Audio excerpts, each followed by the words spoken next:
AZ story TV. আসসালামু আলাইকুম বন্ধুরা, আজকে আমি তোমাদেরকে যে গল্পটি শোনাবো সেটা হচ্ছে গর্ভবতী জলপরি। তো চলো বন্ধুরা দেখে আসি গর্ভবতী জলপরির গল্পটি। সমুদ্রের নিচে ছিল জলপরীদের সাম্রাজ্য। সেখানে ছিল জলপরীদের রানী জলপরি। উনি অনেক অহংকারী আর হিংসুটে ছিল। ওনার একটি মেয়ে ছিল নিশা। নিশা ওর মার মতনই অহংকারী ছিল, কিন্তু নিশা অনেক সুন্দরী ছিল। নিশার মা রানী জলপরি কোনো সুন্দরী মেয়েকে দেখলেই ওকে অসুন্দর বানিয়ে দিত, কারণ ওনার মেয়ের থেকে কেউ বেশি সুন্দরী হতে পারবে না। একদিন কিছু জলপরীরা মিলে পার্টি করছিল। সেখানে নিশা জলপরি গেল। কিরে, তোদের কত বড় সাহস, তোরা আমাকে না বলে পার্টি করছিস? সব সময় কি আর তোমাকে বলে পার্টি করা যাবে? এরকম করো কেন? আমাদেরকে একটু পার্টি করতে দাও না। তখনই ওর মা রানী জলপরি চলে আসলো। আমার মেয়ে তোদেরকে যেটা বলেছে সেটাই শুনবি, এখানে কোনো পার্টি হবে না। এটা বলে উনি ওখানে আগুন ধরিয়ে দিল। সব জলপরীরা ওনাদের অত্যাচারে পাগল হয়ে গেল। একদিন সাগরে একটি ছেলেকে অনেক পছন্দ হলো নিশার। এরপর নিশা এসে ওর মাকে সেটা জানালো। ঠিক আছে, তোমাকে সেই ছেলের সাথেই বিয়ে দেয়া হবে। তারপর ওই ছেলেকে মহলে ডাক দেয়া হলো। শোনো, নিশা তোমাকে অনেক পছন্দ করেছে, তোমাকে নিশাকে বিয়ে করতে হবে। আপনার কি মনে হয় আমি কি আপনি বললেন আর বিয়ে করে ফেলবো আপনার মেয়েকে? আপনি যতই জলপরি হন না কেন, আমার কিচ্ছু যায় আসে না। আমি আপনার মেয়েকে বিয়ে করতে পারবো না। আমি এখানে জলপরীদের এখানে থাকি। আমি অন্য রাজ্য থেকে এসেছি, এই রাজ্যের আমি নই। আমার সাথে এরকম করতে আসবেন না। আর আপনাদের ব্যবহার কেমন সেটা আমি খুব ভালো করেই জানি। এরপর রানী জলপরি অনেক রাগ হলো। তারপর ওই ছেলেকে সাধারণ একটি ছেলে বানিয়ে দিল আর ওকে পানি থেকে উপরে তুলে দিল। এরপর ওই ছেলে পানির উপরেই একটি গ্রামে সাধারণ জীবন যাপন করতে লাগলো। হঠাৎ করে একদিন একটি মেয়েকে ওর অনেক পছন্দ হলো। তারপর কিছুদিন পরে ওরা বিয়েও করে ফেললো। কিছুদিন যেতেই পায়েল মা হতে চলেছিল, ও গর্ভবতী ছিল। এরকম করে অনেক দিন কেটে গেল। একদিন পায়েল নদীতে কাপড় ধুচ্ছিল। হঠাৎ করে তখন ওখানে নিশা এলো। নিশা এসে দেখলো ওই গর্ভবতী মেয়েটার সাথে ছেলেটি কথা বলছে। আরে, এটা তো কারান। কারান এই মেয়েকে বিয়ে করেছে আমাকে রেখে, আর ওই মেয়ে গর্ভবতী। আমি কোনোদিনই বাচ্চা হতে দিব না। এরপর নিশা জলপরি একদিন ওই মেয়ে পায়েলকে মারতে গেল। যেই ও পায়েলকে মারতে যাবে তখন পায়েল ওর পরী রূপে এলো। আমি একটি পরী, তুই আমাকে কোনোদিনও মারতে পারবি না। এরপর পরী উল্টো নিশাকে মেরে ফেললো আর জলপরীদের ওখানে যেয়ে ওর মাকেও বন্দি বানিয়ে ফেললো। তারপর ওখান থেকেই একটি ভালো জলপরীকে জলপরীদের রানী বানানো হলো। এরপর পায়েল আর কারান খুশি খুশি থাকতে লাগলো। শহরে রোহিত নামের একটি ছেলে বাস করত। রোহিত অনেক বড়লোক ঘরের একটি ছেলে ছিল। ওর বাড়িতে সুইমিং পুল ছিল আর অনেক গাড়িও ছিল। ও সবসময় গাড়ি দিয়েই চলাচল করত। একদিন রশনি নামের একটি মেয়ের সাথে রোহিতের ফেসবুকে ফ্রেন্ডশিপ হলো। রশনি দেখতে তো অনেক সুন্দর, এই মেয়েটার সাথে আমার ভালো মতো ফ্রেন্ডশিপ করা দরকার। আমার রশনিকে অনেক ভালো লেগেছে। রশনির সাথে প্রত্যেক দিনই রোহিত কথা বলতো। আস্তে আস্তে ওরা অনেক ভালো বন্ধু হয়ে গেল। একদিন রোহিত ওর মার কাছে রশনির কথা বলল। দেখ রোহিত, আমি আগেই বলে দিচ্ছি, এরকম গ্রামের মেয়ে কিন্তু আমার একদমই পছন্দ না। তুই শহরের ছেলে, বিয়ে করবি শহরের মেয়েকে। মা, চিন্তাধারা পাল্টাও। আমার যাকে পছন্দ হয় আমি তো তাকেই বিয়ে করব, তাই না? কারণ সারা জীবন তো তার সাথে আমাকেই থাকতে হবে। ঠিক আছে, যেটা তোর ভালো মনে হয়। রোহিত রশনিকে ফোন করে বলল ও ওর সাথে দেখা করতে গ্রামে আসছে। রশনি ট্রেন স্টেশনে রোহিতের জন্য অপেক্ষা করতে লাগলো। হাই রোহিত, এই যে আমি রশনি। ও হাই রশনি, কেমন আছো? হ্যাঁ ভালো আছি, তুমি তো দেখতে সামনাসামনি অনেক সুন্দর। হ্যাঁ আমিও এটাই বলতে চেয়েছিলাম, তুমি সামনাসামনি দেখতে আরো বেশি সুন্দর, পুরাই পরীর মতো। চলো তাহলে আমি তোমাকে আমার বাড়িতে নিয়ে যাই। এরপর রশনি রোহিতকে নিয়ে ওর বাড়িতে গেল। ওয়াও, তোমাদের বাড়িটা তো খুবই সুন্দর, গরু আছে দেখা যাচ্ছে। হ্যাঁ গরু আছে, মুরগি আছে, সবকিছু আছে। চলো আমার পরিবারের সাথে তোমাকে পরিচয় করিয়ে দেই। এই যে এটা এটা আমার বাবা, এটা আমার মা, আর ও হচ্ছে আমার ভাই, আর ও হচ্ছে আমার বৌদি। নাইস টু মিট ইউ, আপনাদের সবার সাথে দেখা করে খুব ভালো লাগলো। আমাদেরও তোমার সাথে দেখা করে খুব ভালো লেগেছে, এটাকে নিজের বাড়ি মনে করো, কেমন? আচ্ছা, আপনাদের বাড়িতে কোনো সুইমিং পুল নেই? হ্যাঁ আছে তো, কালকে সকালেই দেখতে পারবে, জাদু সুইমিং পুল আছে আমাদের বাড়িতে। তাই নাকি? হ্যাঁ বাবা সত্যি বলছে, আমাদের বাড়িতে জাদু সুইমিং পুল আছে। রাতের বেলা রোহিত ঘুমালো। ওই দিন রাতে অনেক বৃষ্টি পড়লো, বৃষ্টির পানি রশনিদের পুরো বাড়িতে উঠে গেল। এরপর রোহিত যখন ঘুম থেকে উঠলো তখন ও দেখলো ও পানিতে ভাসছে, আর পানিতে ভেসে ভেসে ওর কাছে ওর নাস্তা আসছে। কেমন লাগছে রোহিত? সকাল হয়ে গেছে, এই যে তোমার নাস্তা। এটা কি হচ্ছে রশনি? আমি তো কিছুই বুঝতে পারছি না। আরে এটাই তো আমাদের জাদু সুইমিং পুল, গ্রামে অনেক বৃষ্টি পড়েছে তাই আমাদের বাড়িতে পানি উঠে গেছে। রোহিতের এটা শুনে একটু মেজাজ খারাপ হলো। তারপর রোহিত রশনির সাথে গ্রামে ঘুরতে বের হলো। সেখানে কর্মিকা নামের একটি মেয়ে ওদেরকে দেখে রোহিতের সাথে একা কথা বলতে আসলো। দেখেন, আপনাকে আমি বলছি এখান থেকে যত তাড়াতাড়ি সম্ভব পালিয়ে যান, ওরা কিন্তু খুব খারাপ। কি বলছো কি তুমি? এইসব কথা আমাকে কেন বলছো? দেখেন, আপনাকে দেখে ভালো মানুষ মনে হচ্ছে, আপনি এখান থেকে তাড়াতাড়ি পালিয়ে যান। রোহিত চলো বাসায়, এদের সাথে কথা বলা লাগবে না। তারপর রোহিত রশনির সাথে ওদের বাড়িতে চলে গেল। আচ্ছা, তোমাদের বাড়িতে পানি উঠে, এটা দেখে আমার খুবই খারাপ লাগলো। এই নাও 2 লক্ষ টাকা দিচ্ছি, তোমাদের বাড়িটাকে একটু মেরামত করো যেন পানি না উঠে। আরে এটা তো জাদু সুইমিং পুল, টাকা লাগবে না। আরে না না, রাখো, সুইমিং পুল আমি পরে বানিয়ে দিব, সত্যি সত্যি অনেক সুন্দর একটা সুইমিং পুল বানিয়ে দিব, এখন তুমি বাড়িটাকে মেরামত করো। রশনি টাকাগুলো নিল। মা, রশনিরা অনেক ভালো, খুব সহজ সরল। হ্যাঁ বুঝতে পেরেছি, কত সহজ সরল।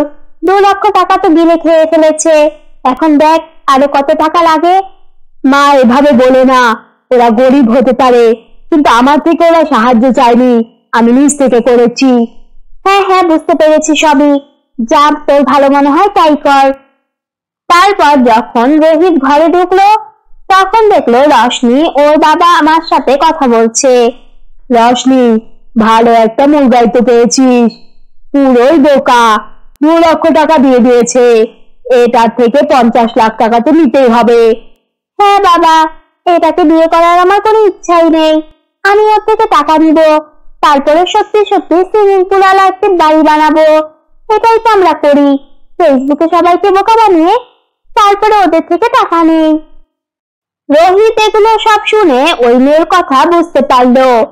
তারপর ও বাড়ি থেকে পালিয়ে গেল। এরপর রশনি ওকে ফোন করলো। কি ব্যাপার রোহিত, তুমি কোথায় আছো? আমি কোথায় আছি এটা তোমার জেনে লাভ নেই, তুমি আর আমাকে কোনোদিনও ফোন করবে না, না হলে কিন্তু আমি পুলিশে রিপোর্ট করব। কি হয়েছে রোহিত, এরকম করছো কেন? শোনো, আমার টাকা আমাকে ফেরত দিবে, না হলে তোমাদের খবর আছে। আরে রোহিত, আমার কথা তো শোনো। কি কথা শুনবো? কোনো কথাই শুনবো না। রোহিত ফোন রেখে দিল। এরপর রোহিত বাড়িতে যেয়ে ওর বাবা মাকে সবকিছু খুলে বলল। দেখেছিস, বলেছিলাম না, উল্টাপাল্টা কাউকে না চিনে পছন্দ করবি না, এখন আমি যার সাথে বিয়ে ঠিক করবো তাকেই বিয়ে করবি। হ্যাঁ মা, এখন থেকে তুমি যেটা বলবে সেটাই আমি শুনবো, আর ভুল করব না। তারপর রোহিত ওর ভুল বুঝতে পারলো। এরপর ও খুশি খুশি থাকতে লাগলো। এক গ্রামে আনিতা নামের একটি মেয়ে বাস করত। আনিতা অনেক হিংসুটে আর অহংকারী একটি মেয়ে ছিল, কারণ আনিতাদের অনেক টাকা পয়সা ছিল। বাবা, আমার এখন টাকা দরকার, আমি এখন বান্ধবীদের সাথে শপিং করতে যাব। হ্যাঁ আনিতা, এখনই দিচ্ছি আমি তোমাকে টাকা। আনিতা প্রত্যেকদিন শপিং করতে যেত আর টাকা খরচ করতে ওর অনেক ভালো লাগতো। ও গরিব কোনো মানুষ দেখলে তাকে একদমই পছন্দ করতো না। এই, এটাকে ভাগা, এক্ষুনি আমার সামনে থেকে ভাগা, আমি এরকম গরিব মানুষ দেখতে পারি না। একদিন আনিতার বাবা নিশান্ত নামের একটি বড়লোক ছেলের সাথে আনিতার বিয়ে ঠিক করলো। বাবা, আমি আগেই বলে নিচ্ছি, নিশান্তের টাকা পয়সা আছে তো? তুমি তো জানো আমি গরিব কোনো ঘরে বিয়ে করব না। না না, তুই চিন্তা করিস না, নিশান্তের অনেক বড় কাপড়ের ফ্যাক্টরি আছে আর অনেক বড় বাড়িও আছে, ওদের টাকা পয়সার কোনো অভাব নেই। আর ওর বাড়িতেও শুধু ওর মা আর ও, আর কেউ নেই। ঠিক আছে বাবা, তাহলে আমি নিশান্তকে বিয়ে করব। কিছুদিন পর আনিতা আর নিশান্তের ধুমধাম করে বিয়ে হয়ে গেল। আনিতা একদমই ভালো বউ ছিল না, ও নিশান্তের থেকে খালি টাকা চাইতো আর নিশান্তের মার সাথে অনেক খারাপ ব্যবহার করত। বৌমা, আমাকে একটু পানি দিবে? আমি কেন পানি দিব? এই বুড়ি, নিজের পানি নিজে নিয়ে খাবি, আমাকে আর বলবি না। আমি অনেক বড় ঘরের মেয়ে, আমি কোনোদিন এক গ্লাস পানিও নিজের হাতে নিয়ে খাইনি, আমি কেন তোকে পানি দিব? তুমি এইভাবে কথা বলছো কেন আমার সাথে? তুমি আমার ঘরের বউ আর আমি তোমার শাশুড়ি মা, তুমি কিভাবে কথা বলছো আমার সাথে? কিভাবে কথা বলবো? হ্যাঁ, কিভাবে কথা বলবো? সারাদিন শুধু আমাকে দেখলেই কাজের অর্ডার দেয়, আবার বলে আমি খারাপ ব্যবহার করছি। এটা বলে আনিতা ওখান থেকে চলে গেল। নিশান্তের মা মনে অনেক কষ্ট পেল। নিশান্ত আনিতাকে কিছুই বলতো না, কারণ নিশান্ত আনিতাকে অনেক ভালোবাসতো আর আনিতা নিশান্তকে একদমই ভালোবাসতো না। ও শুধু টাকার পাগল ছিল, টাকা থাকলে ওর আর কিছুই লাগতো না। নিশান্ত, আজকে আমাকে 50,000 টাকা দিতে হবে। কেন আনিতা, এত টাকা কেন? বলেছি দিতে দিবে, আমাকে প্রশ্ন করবে না আমি কি করব না করব। আমার বাবাও আমাকে কোনোদিন জিজ্ঞেস করেনি। আচ্ছা ঠিক আছে, আমি তোমাকে দিচ্ছি। নিশান্ত আনিতাকে টাকা দিল। একদিন নিশান্তের কাপড়ের ফ্যাক্টরিতে আগুন লেগে গেল। নিশান্তের অনেক বড় লস হলো, ওরা গরিব হয়ে পড়লো। আনিতা এই অবস্থায় একদমই থাকতে পারছিল না। বাবা আমাকে কোন ছেলের সাথে বিয়ে দিয়েছে, একটা গরিব ছেলে। দেখো আনিতা, আমি তো গরিব ছিলাম না, এই পরিস্থিতির শিকার আমি। এখন যদি তুমি আমার পাশে না থাকো তাহলে কিভাবে হবে? কিসের পাশে থাকবো? হ্যাঁ, কিসের পাশে? 100 বার আমি বাবাকে বলেছিলাম বড়লোক ছেলের সাথেই আমাকে বিয়ে দিতে, আমি গরিব কোনো জায়গায় থাকতে পারবো না। এখন তো এটা এত গরিবই হয়ে গেছে, দুবেলা খেতেই দিতে পারে না। এগুলো শুনে নিশান্তের অনেক খারাপ লাগলো, কিন্তু আনিতাকে নিশান্ত কিছুই বলল না। একদিন নিশান্তের মা অনেক অসুস্থ হয়ে পড়ল। আনিতা, আমি একটু বাইরে যাচ্ছি, তুমি মার খেয়াল রেখো। আমি পারবো না কারো খেয়াল রাখতে, আমি এইসব কাজের জন্য তোমাকে বিয়ে করিনি। ঠিক আছে, কিছুই করা লাগবে না তোমার। নিশান্ত ওর মার কাছে গেল। মা, আমি একটু বাইরে যাচ্ছি, তুমি নিজেই খেয়াল রেখো। ঠিক আছে বাবা, তুই যা, তুই চিন্তা করিস না, আমি নিজের খেয়াল রাখবো। আমি একটু পরেই এসে পড়বো মা, তুমি চিন্তা করো না। ঠিক আছে, যা তাহলে। নিশান্ত কাজ খোঁজার জন্য বাসা থেকে বের হলো, কিন্তু ও কোনো কাজই পেল না। এদিকে আনিতা ওর বাবার কাছ থেকে টাকা নিয়ে বাইরের খাবার অর্ডার করে খাচ্ছিল। কিছুক্ষণ পর নিশান্ত বাসায় এলো। কি ব্যাপার আনিতা, এগুলো কে দিয়েছে? কোথা থেকে এনেছো এই খাবার? কোথা থেকে আনবো আবার, বাবার কাছ থেকে টাকা নিয়ে এসেছি, ওই টাকা দিয়েই আমি কিনে খাচ্ছি। আমি কি তোমাকে বলেছিলাম বাবার কাছ থেকে টাকা আনতে? আমি এখানে ভালো কিছু খেতেই পারি না, তাই আমি বাবার কাছ থেকে টাকা এনে খেয়েছি। একদিন আনিতা নিশান্তকে বলল, শোনো, আমি আর পারবো না, আজকে তুমি বাসা থেকে বের হবে, বের হয়ে কাজ করে টাকা নিয়ে আসবে, টাকা না নিয়ে আসলে আমি তোমাকে বাসায় ঢুকতে দিব না, আর বেলুন দিয়ে তোমাকে পেটাতে পেটাতে শেষ করে ফেলবো। তুমি কিন্তু জানো না আনিতা কি করতে পারে। দেখো বৌমা, তুমি এইভাবে কথা বলো না। কেন কথা বলবো না? একদম চুপ করে বসে থাকেন। যাও, এখনই বাসা থেকে বের হও। আনিতা নিশান্তকে বাসা থেকে বের করে দিল। বাসা থেকে বের হয়ে নিশান্ত রাস্তায় বসেছিল আর বসে বসে কাঁদতে লাগলো। তখনই ওদিক দিয়ে একটি মেয়ে যাচ্ছিল, সঞ্জনা। সঞ্জনা নিশান্তকে দেখে বলল, কি হয়েছে তোমার? তুমি কান্না করছো কেন? তখন নিশান্ত সঞ্জনাকে সবকিছু খুলে বলল। ঠিক আছে, তুমি কোনো চিন্তা করো না, তুমি চাইলে আমার সাথে যেতে পারো। কোথায় যাব আমি তোমার সাথে? আমি জাদুর 3টি ফুল খুঁজতে যাচ্ছি, ওইটা পাশের জঙ্গলে আছে। নদী পার হয়ে পাহাড়ে উঠতে হবে, তারপর পাহাড় থেকে নেমে ওই 3টি ফুল পাওয়া যাবে। কি আছে ওই 3টি ফুলে? একটা দিয়ে তুমি মানুষের রোগ মুক্ত করতে পারবে, আরেকটা দিয়ে তুমি ধন সম্পদ পাবে, আরেকটি ফুল দিয়ে তুমি সুন্দর হতে পারবে। আমার তো সবকিছুই আছে, আমি শুধু সুন্দর হতে চাই। আমি তোমার সাথে যেতে চাই, চলো তাহলে আমার সাথে। কিন্তু ধন সম্পদ যে ফুল থেকে পাবে সেটার অর্ধেক তুমি নিবে আর অর্ধেক আমি নিব।